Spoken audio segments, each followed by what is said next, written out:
Hello students, स्वागत है आप सबका आपके अपने YouTube channel the study life में। और आज हम लोग पढ़ेंगे अलजेब्रा बेसिक टू एडवांस के सीरीज के बारे में। हम लोग इसमें बहुत सारे वीडियोज को पढ़ रखे हैं, तो यदि अभी तक आप लोगों ने उन वीडियोज को नहीं पढ़ा है, नहीं देखा है, तो उन वीडियोज को जरूर देखें ताकि आपको ये वीडियो भी बहुत ही अच्छे से क्लियर हो सके और बहुत ही अच्छे से आपको समझ में आ सके। तो चलिए इस वीडियो की शुरुआत करते हैं और पहले क्वेश्चन की तरफ बढ़ते हैं। यदि आपको ये वीडियो पसंद आए तो लाइक करें, शेयर करें और चैनल को सब्सक्राइब करना बिल्कुल मत भूलें। तो आपका क्वेश्चन नंबर फर्स्ट है, एक संख्या 7 से 4 बड़ी है तो वह संख्या बताइए। तो सबसे पहले हम क्या करेंगे, सबसे पहला काम हमारा होगा कि पहले मान लेंगे कि वह संख्या या वह एक संख्या जो है यक्स है। तो हमने वह संख्या कितना मान लिया, यक्स। अब जो एक संख्या वो 7 से 4 बड़ी है, जो आपका यक्स है वो 7 से 4 बड़ा। अब देखिए, आपको कह रहा है कि एक संख्या, मान लिया वह संख्या यक्स है, 7 से 4 बड़ी है, यानी 7 हम यहाँ पे लिख दिए, और इससे ये जो यक्स है वो 4 बड़ा है, यानी कि 4 प्लस है। तो हम इसमें यक्स में 4 प्लस नहीं करेंगे, हम क्या करेंगे 7 में 4 प्लस कर देंगे। क्यों 7 में 4 प्लस करेंगे, कि ताकि ये दोनों इक्वल हो सके, ये दोनों बराबर हो सके। जैसे अगर जो हमने कहा 5 जो है वो 2 से 3 बड़ा है, 5 2 से 3 बड़ा है, ये तो आपको भी पता होगा। तो यदि हमें बराबर करना हो इन लोगों को, तो क्या हम ऐसे 5 बराबर 2 लिख सकते हैं? नहीं। लेकिन क्या हम 5 बराबर 2 प्लस 3 लिख सकते हैं कि नहीं लिख सकते हैं? जबकि हमसे कह रहा था कि 5 जो है वो बड़ा है 3, तो हम क्या किए, 5 बराबर 2 प्लस 3 लिखे कि नहीं? बस यही पैटर्न यहाँ पर भी लगाना है। कह रहा है एक संख्या जो कि हमने मान लिया 7, सॉरी यक्स, कह रहा है 7 से 4 बड़ा है। तो 7 से 4 तो बड़ा है, लेकिन 7 को हम एक्स में ना जोड़ करके किस में जोड़ देंगे, 7 में जोड़ देंगे। तो इस तरीके से हमारा समीकरण क्या हो जाएगा, बराबर हो जाएगा, हमारा समीकरण बन जाएगा। और अब हम इनको सॉल्व कर सकते हैं। तो पहले इसको इरेज करते हैं, फिर आपको इस क्वेश्चन को आगे समझाते हैं। देखिए, तो यक्स बराबर हो जाएगा 7 प्लस 4 यानी कि 11। तो वह संख्या कौन सी होगी, 11। अब देखिए, क्या 11 7 से 4 बड़ा है कि नहीं है? तो ये आपका क्या हो जाएगा, आंसर। बहुत ही सिंपल सा क्वेश्चन था, लेकिन थोड़ा ट्रिकी था। उम्मीद करते हैं आपको ये क्वेश्चन समझ में आया होगा। चलिए नेक्स्ट क्वेश्चन की तरफ बढ़ते हैं और उन्हें समझने का प्रयास करते हैं। दिया है एक कक्षा में 45 स्टूडेंट हैं, यानी विद्यार्थी हैं। तो टोटल जो स्टूडेंट्स की संख्या है वो 45 है, स्टूडेंट्स जो हैं वो 45 हैं। यदि छात्रों की संख्या छात्राओं की 2/3 है, तो छात्रों की संख्या किसकी, छात्राओं की, यानी लड़कियों की 2/3 है। तो हम यहाँ पे क्या कर लेंगे कि मान लेंगे जो गर्ल्स स्टूडेंट हैं, यानी कि छात्राएं जो हैं, वो मान लेंगे कितनी हैं, यक्स हैं।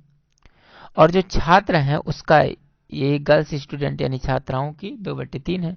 तो इसीलिए हम बॉयज जो स्टूडेंट होंगे, यानी कि जो छात्र होंगे, वो यक्स के 2/3 होंगे। तो यक्स इंटू 2/3 बराबर 2x/3, ये हो जाएंगे बॉयज स्टूडेंट यानी छात्र। अब कह रहा है तो छात्राओं की संख्या बताइए। अब यहाँ पे आपको बताना है कि छात्राएं टोटल कितनी हैं। तो देखिए, क्योंकि छात्र यक्स हैं, सॉरी छात्राएं यक्स हैं, और छात्र जो हैं वो 2x+3 हैं। यदि इनको जोड़ देंगे तो हमें टोटल स्टूडेंट मिल जाएंगे, और टोटल स्टूडेंट है 45। तो इसीलिए x+2x/3 बराबर 45 हमने लिख दिया है। यहाँ पर फिर से एक बार बता दें, देखिए टोटल स्टूडेंट्स जो हैं वो आपके 45 हैं। गर्ल स्टूडेंट यानी कि जो छात्राएं हैं वो x हैं, और जो छात्र हैं वो 2x+3 हैं। तो आप लोग बताइए, क्या छात्र और छात्राओं को यदि हम जोड़ दें तो क्या स्टूडेंट पूरे हो जाएंगे कि नहीं होंगे? क्योंकि छात्र और छात्राएं मिलकर ही तो स्टूडेंट बने हैं। तो इसीलिए हम यक्स और 2x+3 को जोड़ करके बराबर में कितना लिख सकते हैं, 45, इक्वल करके 45 लिख सकते हैं। अब इनको हम सॉल्व करेंगे, तो ये हो जाएगा 3x प्लस 2x/3 बराबर 45। अब यहाँ पे आगे सॉल्व करेंगे, तो 3x और 2x जोड़ेंगे 5x हो जाएगा, और बराबर 3 का जब हम पक्षांतर करेंगे तो 45 गुणे 3 हो जाएगा। डायरेक्ट हम गुणा कर दे रहे हैं, 3 पचे 15 और 3 चौक 12 1 13, यानी कि 5x बराबर 135। तो 5x बराबर 135 है, तो x बराबर कितना हो जाएगा, 135 बटे में कितना 5 हो जाएगा। सॉल्व कर लेंगे, 5 दूनाए 10 और 5 सत्ते 35, यानी x बराबर कितना आ गया 27। अब देखिए हमसे पूछा क्या था, छात्राओं की संख्या, और छात्राओं की संख्या कितनी है, x है। तो छात्राओं की संख्या x है, तो यानी कि हमारा अगर जो छात्राओं की संख्या पूछा है तो छात्राओं की संख्या कितनी आ जाएगी 27। यही आपका क्या हो जाएगा आंसर। लेकिन इसी क्वेश्चन में हम एक क्वेश्चन और थोड़ा सा अगर जो जोड़ दें, यदि यहाँ पे छात्राओं की संख्या के जगह पर हमसे यदि छात्र की संख्या पूछता तो यक्स का जो मान आया है वही छात्रों की संख्या में रख देते, पुट कर देते। जैसे छात्रों की संख्या कितनी थी 2x/3, और यदि आपसे पूछता है यहाँ पे छात्रों की संख्या बताइए, तो हम क्या करते हैं, यहाँ पर आप लोग यहाँ ध्यान दीजिएगा, यहाँ पर यक्स का मान हम रख देते, यहाँ पर देखिए 2x/3 में, क्योंकि छात्रों की संख्या यही है। तो यहाँ पर 2 इंटू 27 अपान कितना हो जाता 3। अब 3 9 27, यानी 2 9 18। तो छात्र कितने हो जाते 18 और छात्राएं कितनी है 27। तो ये आपका आंसर हो गया। चलिए नेक्स्ट क्वेश्चन की तरफ बढ़ते हैं और उन्हें समझने का प्रयास करते हैं। आपका नेक्स्ट क्वेश्चन है, एक संख्या के 1/3 भाग में, आप पहले मान लीजिए कि वह संख्या x या y, आप कुछ भी मान सकते हो, हम x मानते हैं। एक संख्या के 1/3, तो इसका 1/3 करो तो हो जाएगा 1/3 x हो जाएगा, में उसका 1/4 भाग, तो उसका 1/4 भाग यानी x का ही 1/4 भाग करो तो ये हो जाएगा। घटाने पर शेषफल 4 आ जाता है। तो कह रहा है किसी संख्या के 1/3 भाग में से यानी 1/3x में से 1/4 भाग यानी कि 1/4x को घटाने पर आपका शेषफल कितना आ जाता है 4। तो इक्वल करके कितना लिख देंगे 4 लिख देंगे। अब इनको सॉल्व करेंगे तो हो जाएगा 12, और यहाँ पर हो जाएगा 4x, यहाँ पर हो जाएगा माइनस का 3x, और इक्वल टू कितना हो जाएगा 4। यहाँ पे देखिए, यहाँ पर फ्रैक्शन दिया हुआ है जिसको हमने सॉल्व किया है, भिन्न को हमने सॉल्व कर लिया है। उम्मीद करते हैं आपको फ्रैक्शन सॉल्व करने आता होगा। यदि आपको नहीं आता है तो कमेंट सेक्शन में जरूर लिखिए। तो यहाँ पर हो जाएगा 4x में से 3x जब माइनस करेंगे तो x हो जाएगा, और बराबर यहाँ पर इक्वल हो जाएगा 4 इंटू 12। तो आपका हो जाएगा 4 इंटू 12, कितना हो जाएगा x का मान 12 चौक 48। तो आपका x का मान आ जाएगा 48, यानी कि वह संख्या कितनी हो जाएगी 48। यही आपका आंसर हो जाएगा। उम्मीद करते हैं आपको ये क्वेश्चन भी बहुत अच्छे से समझ में आया होगा। चलिए अब नेक्स्ट क्वेश्चन की तरफ बढ़ते हैं और इसे समझने का प्रयास करते हैं। नेक्स्ट क्वेश्चन आपका है, आदर्श जो है वो डेविड और हामिद का कुल भार, यानी आदर्श का, डेविड का और हामिद का, तीनों का भार कितना है मिला करके 44 kg है, यानी 44 किलोग्राम है। यदि डेविड का भार, कह रहा है यदि डेविड का भार आदर्श के भार से, यानी आदर्श के भार से कितना अधिक हो 1.3 किलोग्राम, यानी 1.3 किलोग्राम अधिक है। और यहाँ पर पहले हम इसको चलिए आगे लिखते हैं, और हामिद के भार से 2.1 किलोग्राम अधिक है। यहाँ पर हामिद को पहले नोट करते हैं, और हामिद के भार से 2.1 किलोग्राम अधिक है। अब हामिद के भार से कौन अधिक है, डेविड या आपके आदर्श? तो डेविड, हामिद के भार से डेविड ही कितना अधिक है 2.1 किलोग्राम अधिक है। ये जो आपका है वो 2.1 किलोग्राम अधिक है। चलिए इसी को हम लोग नेक्स्ट पेज में अच्छे से समझने का प्रयास करते हैं। यहाँ पर देखिए सबसे पहले आपको दे रखा है आदर्श, यहाँ पर दे रखा है आपको आदर्श, डेविड और हामिद का टोटल भार मिलाकर के तीनों का 44 kg है। अब चलिए यहाँ पर देखते हैं, यहाँ पर आपका डेविड, आदर्श और हामिद। यहाँ पे कह रहा है डेविड जो है वो आदर्श के भार से कितना अधिक है, तो आपका दिया है 1.3 kg, तो यहाँ पे 1.3 kg अधिक है, प्लस है। और हामिद से डेविड जो है वो कितना अधिक है, 2.1 kg है, तो यहाँ पर लिख देंगे, हम नोट कर लेंगे 2.1 kg, सॉरी यहाँ पे 1 लिखना जरूरी है, 2.1 kg अधिक है। अब देखिए इसी को हम क्या करेंगे, अब हमें पता नहीं है कि डेविड का भार कितना है, आदर्श का भार कितना है और हामिद का भार कितना है। तो हम क्या करेंगे, देखिए डेविड का भार ही बार बार अधिक हो रहा है, डेविड का भार आदर्श के भार से अधिक है और डेविड का भार हामिद के भार से भी अधिक है। तो इसीलिए हम क्या करेंगे, सबसे पहला काम हम करेंगे कि मान लेंगे डेविड का जो भार है वो x kg है। कितने kg है, x kg है। और जो आदर्श का भार है वो आपका हो जाएगा x माइनस 1.3 kg।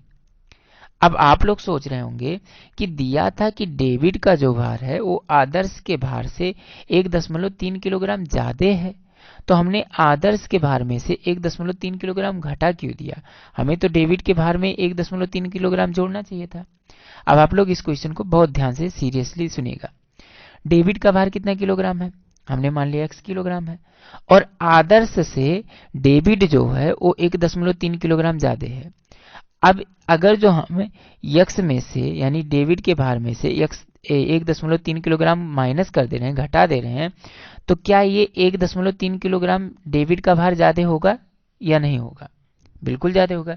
जैसे यदि हमने कहा कि मान लो डेविड का भार 5 किलोग्राम है और आदर्श का भार 2 किलोग्राम है, ठीक, तो क्या ये इससे 3 किलोग्राम अधिक है या नहीं है, तो बस वही काम यहाँ पर किया गया है। यहाँ पर आप लोग इस चीज को ध्यान से समझिएगा कि दिया है डेविड का भार जो है आदर्श के भार से 1.3 किलोग्राम अधिक है, तो इसमें हमने 1.3 किलोग्राम जोड़ा नहीं, डेविड के भार को हमने मान लिया x किलोग्राम और आदर्श के भार में से 1.3 किलोग्राम क्या कर दिया, माइनस कर दिया।